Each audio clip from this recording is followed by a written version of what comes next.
This is an open field. At a runway, some hangars, a fuel farm, a windsock, some airplanes, and now it's an airport. Add a control tower and it completely ruins this video. So, no control tower.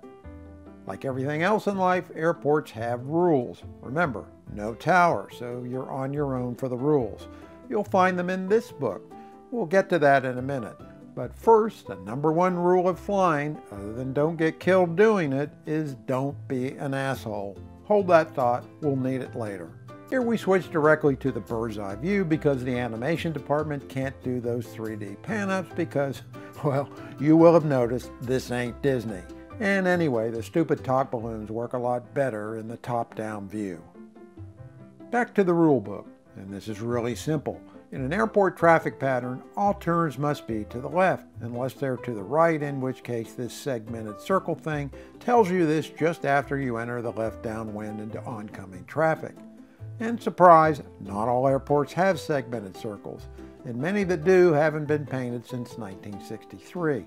So look in this book, the chart supplement, and it will tell you whether the runway is right or left traffic. But nobody uses paper charts anymore. Well, okay, maybe Paul Burge. Look for this runway information in your favorite app and do that, no closer than a mile from the airport. Oh, and also the regulation says powered parachutes must avoid the flow of fixed-wing traffic, which they normally do by crashing into the power line and showing the runway.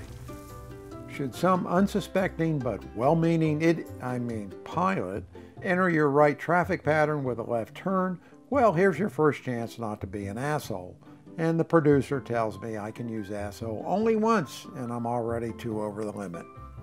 This is not the moral equivalent of leaving your shopping cart in the parking spot. A gentle reminder is all that's needed, and while sarcasm is tempting, don't overplay your hand. There are rules for entering patterns, sort of. Find them in this other book that you've never read except in that rush 10 minutes before your flight review. This is a diagram of how the FAA imagines traffic patterns work, and this is how they really work. Let's look closer.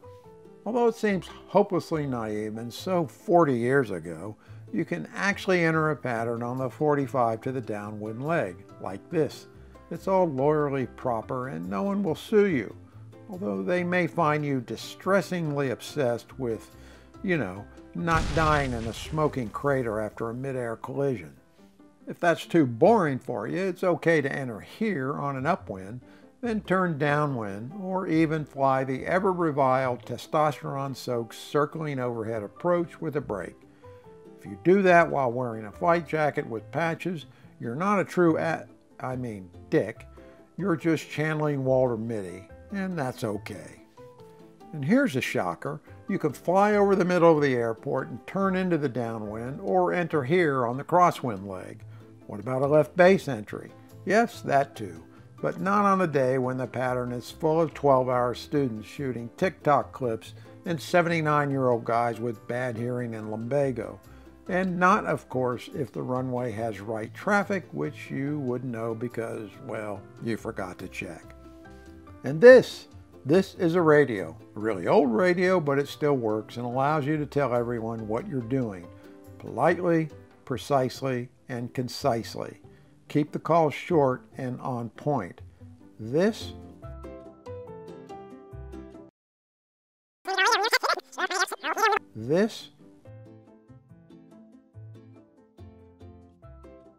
not this. And now what you've all been waiting for, the straight-in approach. Compared to festering radio arguments over straight-ins, World War II was a mild family squabble.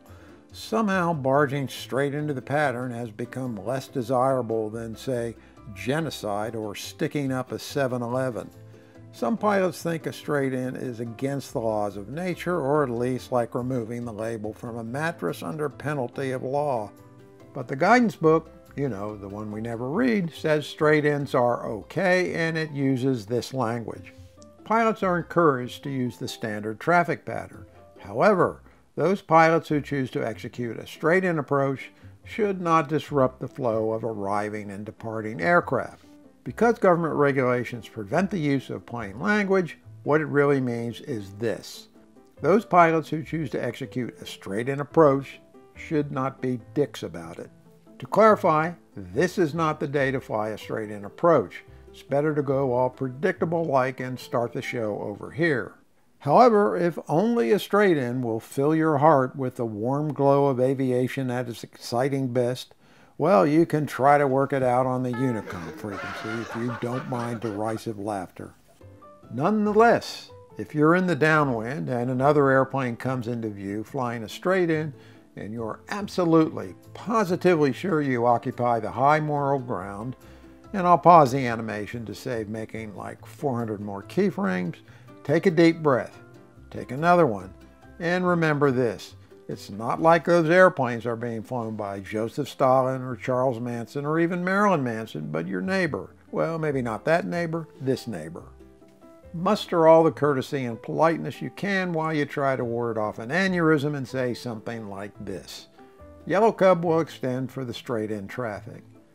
Adding the teenager's oh my god sigh seems tempting, but it might be lost on the 79-year-old straight-in pilot who can't hear you anyhow, so better not to.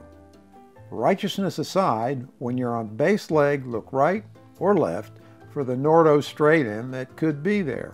Keep in mind that you could be the one with the dead radio. And we pause again to explain that Nordo is shorthand for no radio, as in don't have one or it's toast, like this one is about to be since it was made when the Earth was cooling.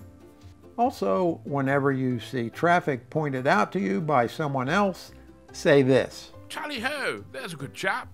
Especially after you made a right turn into a left traffic pattern. A word on altitude. Try to enter the pattern at the published altitude, which isn't always 1,000 feet AGL. It makes it easier for other airplanes to see you, and you won't descend into an airplane you can't see. Also, other pilots will have less reason to think you are the spawn of Satan, even if you are flying an Ercoupe. And last, if all of this is too much for you to process, you've had a bad day, and the traffic pattern just seems so mean and utterly barren of meaningful social interchange, just strike out and land on some road somewhere. All the cool kids are doing it. And what could go wrong anyway?